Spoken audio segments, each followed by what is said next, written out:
High Representative of Foreign Affairs and Security Policy and Vice President of the European Commission, Ms. Kaja Kallas, Excellencies Ambassador Kramer of the European Union and Ambassador Kasa, South Africa Ambassador to the AU, my colleagues, members of the South African Cabinet, members of the EU and the South African delegation, it is my absolute honor and delight to welcome you, Excellency Kaja Kallas, and the rest of the EU delegation to our beautiful country, South Africa.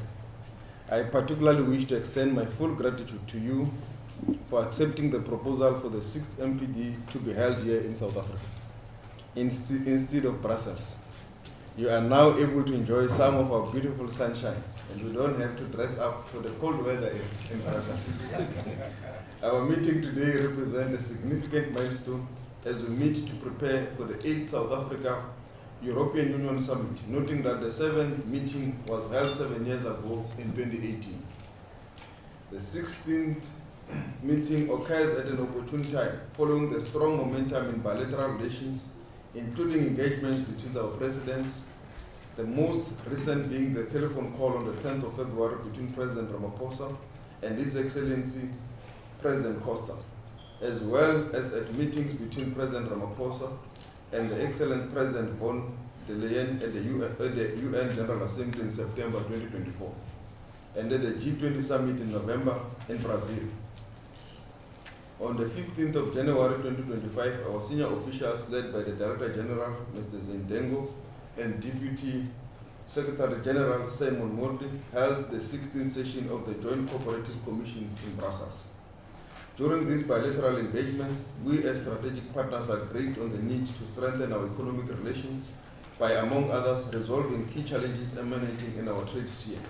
We have also agreed to develop a new investment package by the EU to South Africa to consolidate cooperation on science and technology, education and skills development, microeconomy, climate and environment, peace and security, human rights development cooperation, and to consider cooperation in health, critical minerals value chain. Excellencies, while we are pleased with the progress in advancing our multifaceted cooperation under the strategic partnership, we wish to highlight that notwithstanding South Africa's middle-income status, our country is a dual economy and continues to be affected by the structural challenges of poverty, unemployment and inequality, which impacts millions of South Africans, particularly women and the youth. In this respect, the EU Development Cooperation Initiative have always offered a tangible benefit to the realization of South Africa's national priorities.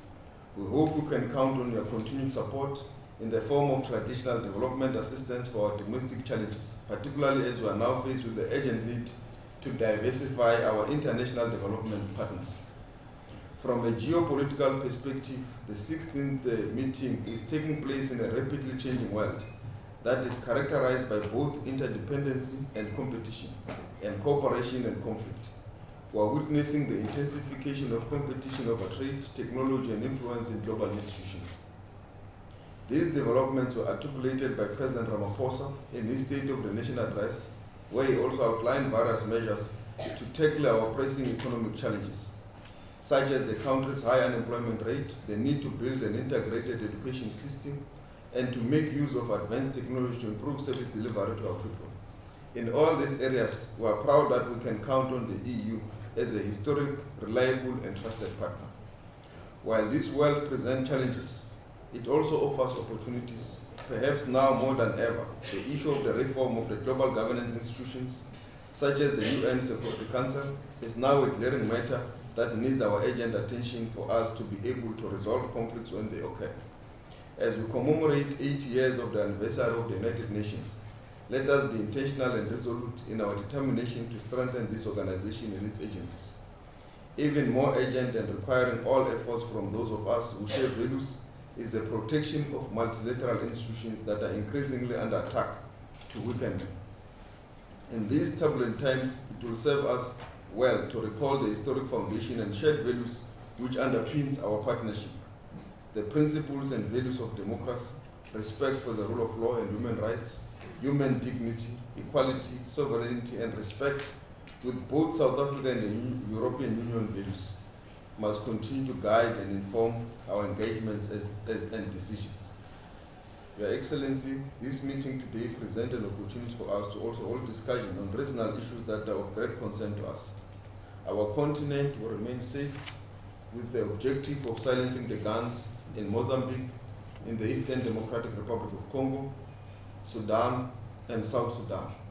In the Middle East, we're closely following new developments that are of concern, notwithstanding our support for the long overdue ceasefire, which is also under threat. I look forward to a constructive engagement that will chart the way forward for our bilateral relations. I thank you.